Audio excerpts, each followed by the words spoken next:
Welcome to our study of 2 Corinthians. Today we will look at the things God used in Paul's life to shape him into the world-transforming minister for Christ. The first aspect of Paul's life we will examine can be summed up by one word: encounter. Paul has a personal encounter where he sees the glorified Christ on the road to Damascus. Paul talks about that encounter when he stands before kings, governors, religious leaders, and murderous mobs. His Damascus Road experience transforms his life. He becomes a great missionary, pastor, teacher, and writer. He is without question the most influential Christian in the history of the church. No single Christian life has been unaffected by his ministry. Even though he was a gifted rabbi and scholar, truly one of the greatest minds of his day, the Damascus experience transforms his heart and renews his mind. He never sees anything the same way again. Paul has many other practical and spiritual encounters thereafter. Here is one of them from 2 Corinthians 12, 2-4. I know a man in Christ who 14 years ago, whether in body I do not know, or out of body I do not know, God knows. Such a man was caught up to the third heaven. And I know how such a man, whether in the body or apart from the body, I do not know, God knows, was caught up into paradise and heard inexpressible words, which a man is not permitted to speak. He is, of course, speaking of himself. There are many things about his heavenly encounter that Paul cannot tell us. There are many things about his heavenly experience that even Paul doesn't understand. But what we do know is that he never gets over it. From that time forward, Paul always has a large portion of his heart in heaven. It takes a lot of discipline to keep Paul's heart plugged into earthly ministry. Paul himself tells us that he lives with a tension between his desire to depart and be with Christ and his desire to call and to serve Christ in this world. He tells us in Philippians 1 that departing this world would be far better for him, but because they need him, he is willing to remain in this world.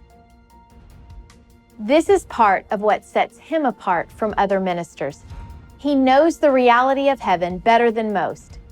In 2 Corinthians, Paul speaks of the reality that there should be an otherworldly aura about the minister of the gospel, the transcendence of the minister.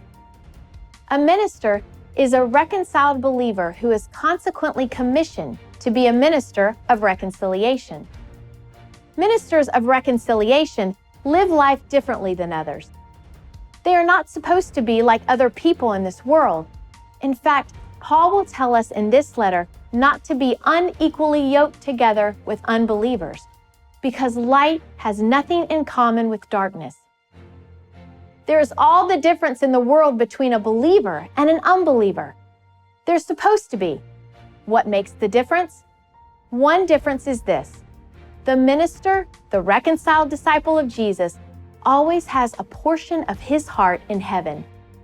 Christ has transformed him. He is mandated to radiate the glory of Christ to people.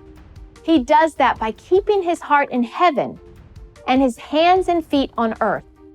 He may live on earth, but he does not have all his hopes set on the things of this world. In his heart, he knows he was made for another reality. Another somewhat shocking aspect of Paul's life has to do with his suffering.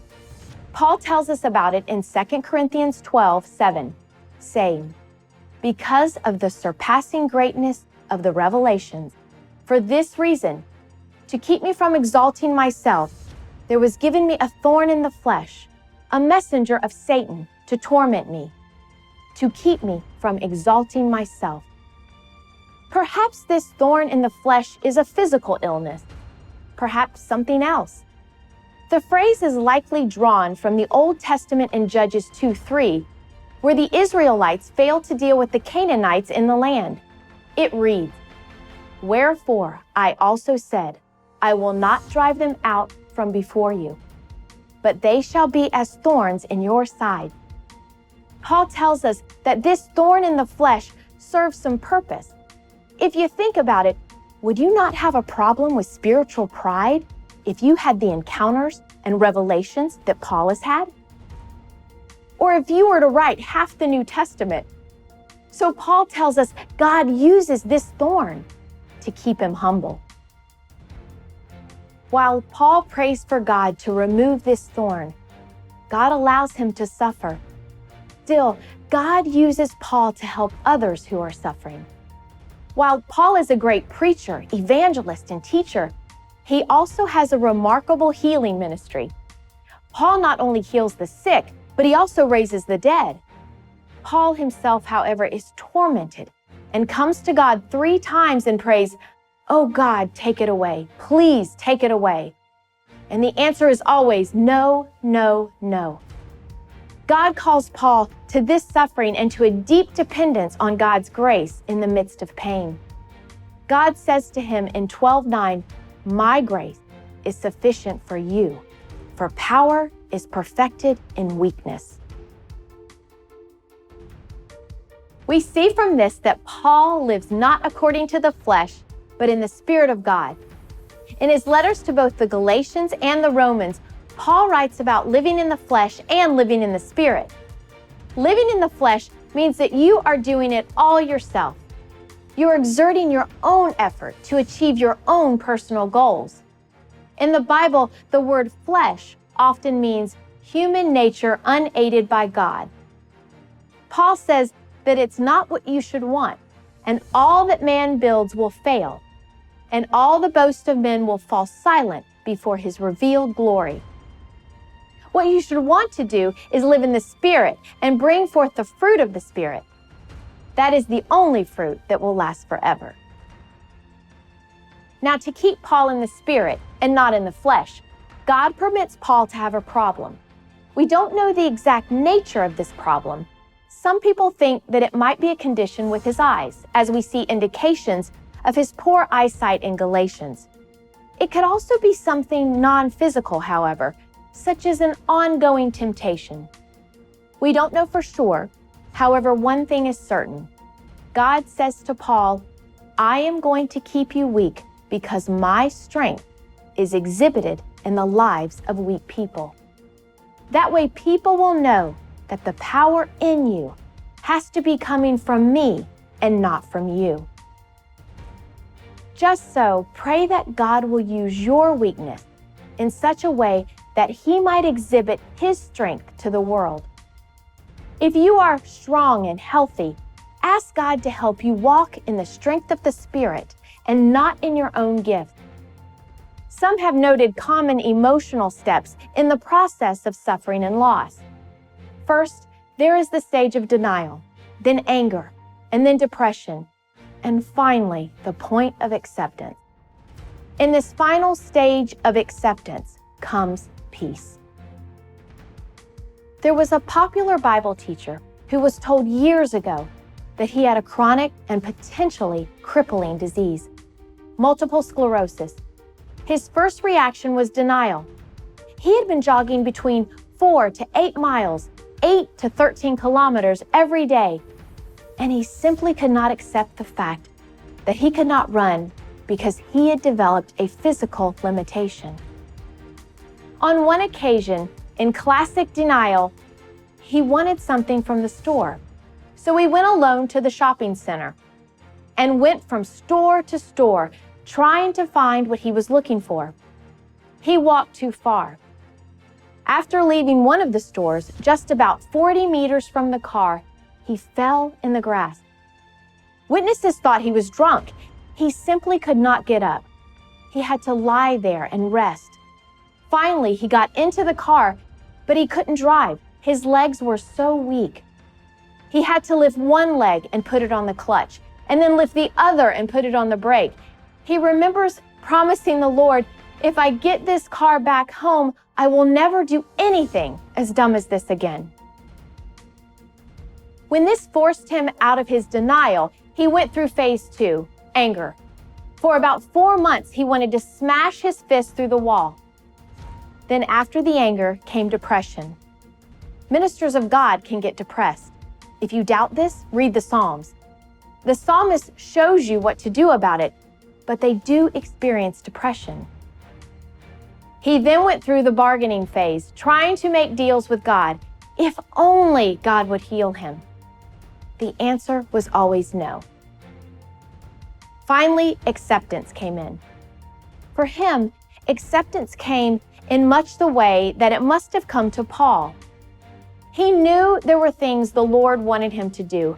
Among other things, the Lord wanted him to develop the Bible study material for these lessons that you're studying now. You see, for 20 years, this work was on his heart. But it was not until God permitted his limitations that he finally slowed down enough to obey God in the work. The Lord has a right to look at our lives and say, I want to accomplish certain things in your life and ministry. You are never going to do them while you are healthy or self-sufficient. So I'm going to permit weakness. So, we see how much Paul must suffer in order to become the type of minister God wants him to be. He demonstrates the tenderness of heart that gospel ministers should have. Paul writes in 6:11, O Corinthians, our heart is opened wide. This is an excellent insight into communication. As Paul pours his heart out to the Corinthians, he also says things like we find in 2 Corinthians 2:4, For out of much affliction and anguish of heart, I wrote to you with many tears, not so that you would be made sorrowful, but that you might know the love which I have especially for you. His vulnerability in this weakness shows the power of God through him. The Corinthians are able to see that he loves them with a truly godly love. As Paul seeks to love this church, he knows that loving them sometimes means rebuking them. We see one example of this when in the first letter to the Corinthians, Paul had asked the Corinthians to discipline an immoral man. The Corinthians obey Paul on this matter, and they put that man out of the church. This gets the man's attention, and he repents. As Paul writes this letter, he says to them in 2 Corinthians 2:7, You should rather forgive and comfort him.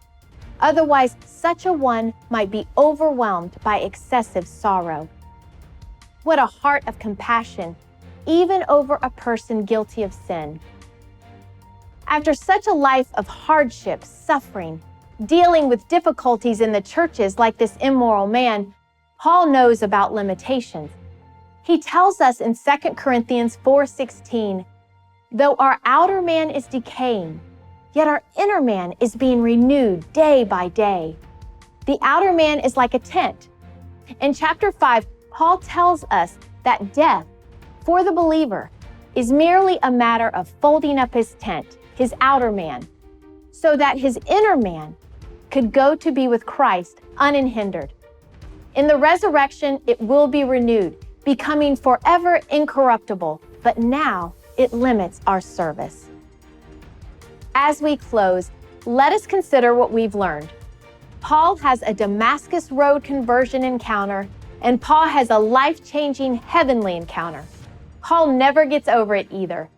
We should never try to imitate the experiences God gives to other people, but we should emulate the faith and service that afforded the opportunity to have those experiences. We should welcome the experiences God wants us to have because encounters with God transform us to do the life experiences God brings our way to shape us.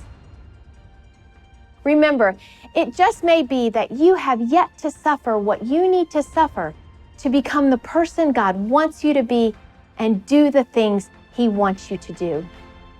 We don't seek suffering, and we should not refrain from alleviating other people's suffering when we can.